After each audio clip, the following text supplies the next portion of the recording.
కేవలం రాజకీయం కోసం, మనుగడ కోసం ఏదో బురద జల్లే కార్యక్రమాలు తప్ప మోడీ గారి మీద, భారతీయ జనతా పార్టీ మీద తెలంగాణ ప్రజలకి అమితమైన కాన్ఫిడెన్స్ ఉంది.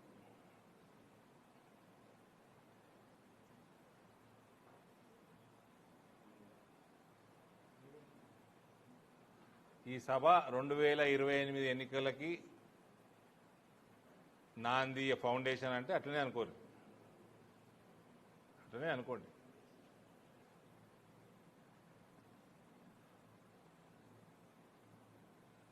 కామారెడ్డి మీడియా మిత్రులు అడుగుతలేదు ఏమి, అందుకని వాళ్ళు అడిగేటి నేనే అడుక్కొని ఆన్సర్ ఇచ్చేస్తున్నా.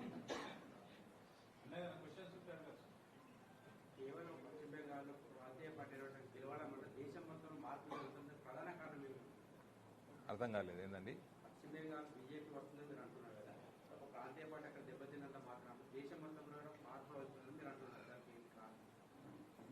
మమతా బెనర్జీ గారు ఆమె ఒక జీవిత రాజకీయ ప్రయాణం చూస్తే ఒక ఫైటర్గా కమ్యూనిస్టులతో కొట్లాడి కాంగ్రెస్ నుంచి బ్రేక్ అయిపోయి ఎదిగి బాగా బలమైన రీజనల్ పార్టీగా ఎదిగింది. అక్కడ అటువంటి ప్రాంతంలో మమతా బెనర్జీ గారిని ఓడించి భారతీయ జనతా పార్టీ ఈ మధ్య ఢిల్లీలో కూడా ఓడించినాము. అది ఒకటే కాదు, ఇక బీహార్లో గెలిచినాము, ఢిల్లీలో గెలిచినాము, దేశం మొత్తం బీజేపీ గెలుస్తుంది.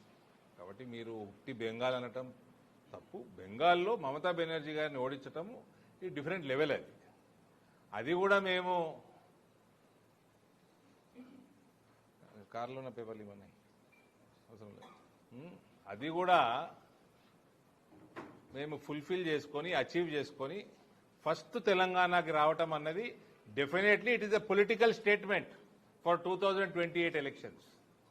You can consider this as a political statement for 2028. Modi గారి విజిట్ పరేడ్ గ్రౌండ్ సభ.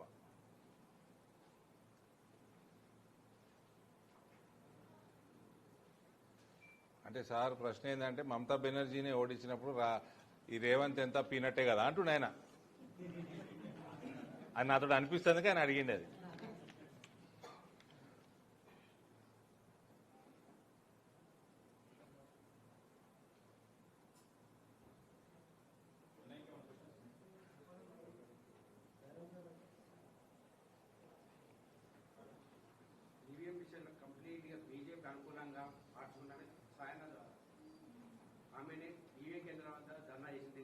ఎవరు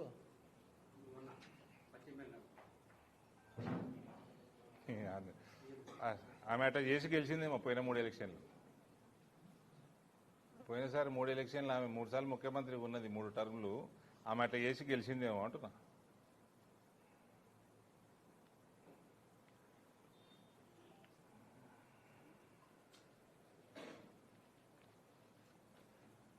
ఈవీఎంలు హ్యాక్ చేసేది అసంభవం, ఎవరు ఏమి చేయలేరు. అది ప్రపంచ స్థాయిలో దాని మీద అధ్యయనం జరిగిపోయింది. Nobody can tamper EVMs. అట్లా చేశారంటే కేరళ, తమిళనాడు కూడా గెలుతుంటాం కదా, అవి ఎందుకు ఇచ్చి పెడతాం? అట్లుంటుందా అనండి. మేము ఓడిపోయినప్పుడేమో ఈవీఎంలు మంచి, బీజేపీ గెలుస్తేనేమో ఈవీఎం షెడ్డయా.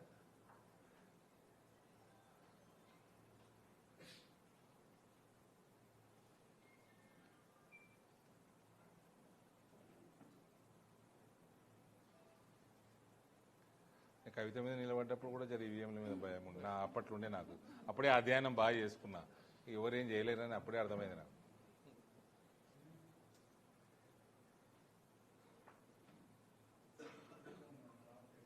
రాబోయే భారతీయ జనతా పార్టీ ప్రభుత్వంలో తెలంగాణలో highest number of assembly seats Nizamabad ఉమ్మడి జిల్లాకి వస్తాయి.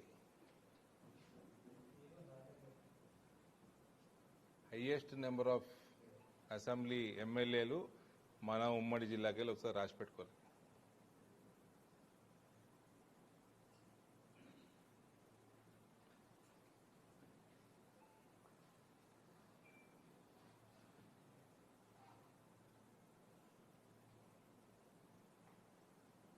ఇంకా బ్రదర్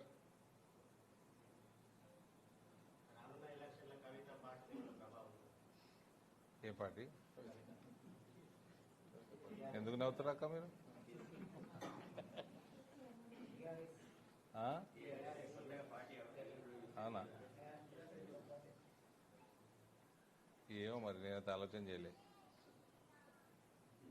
ఆలోచన చేయమంటావా అవసరమా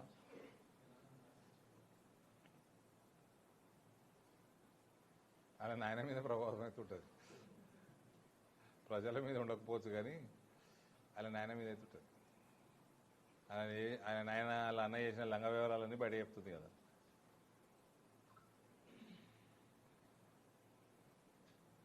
అంటే ఆమెం సత్యపూస కాదు కానీ వాళ్ళ అన్న వాళ్ళ నాయన చేసినాయని బయట పెడుతుంది ఆమెను కూడా కోర్టు ఎక్కడ కూడా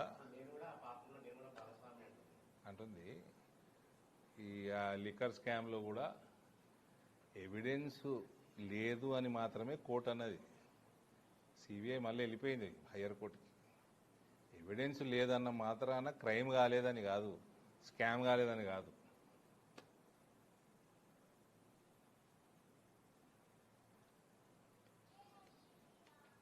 ఎవడు సత్యపూస కల్వకుంట్ల కుటుంబంలో ఎవడు సత్యపూస కాదు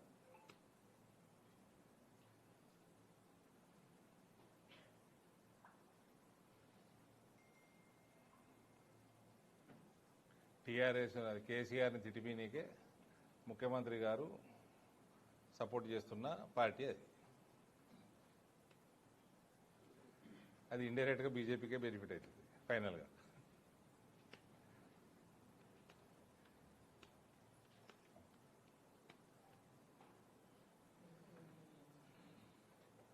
ఇంకా ఓకేనా ఇంకేమన్నా పాయింట్స్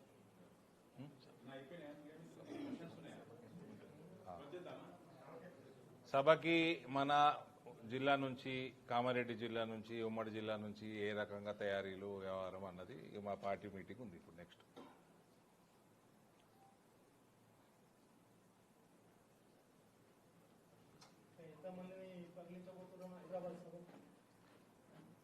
సుమారు 3 to 4 lakhs మధ్యలో నా అంచనా ఇంకా ఎక్కువ వస్తారు గ్రౌండ్లో మాత్రం అంతుంటారు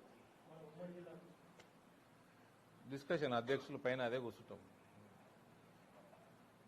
ఏమంటే అందరు వస్తారు మోడీ గారి సభకి స్వచ్ఛందంగా వచ్చేది మనకు సవలతులు ఏర్పాటు చేస్తే చాలు సవలతులు అంటే ఈ కేసీఆర్ బిర్యానీలు కాదు 4 టైర్లు కూర్చోనికే సీటు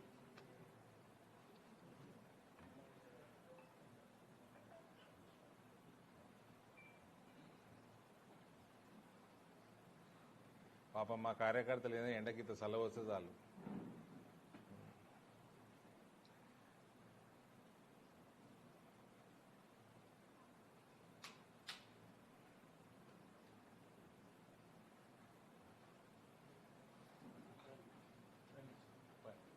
చలే చలో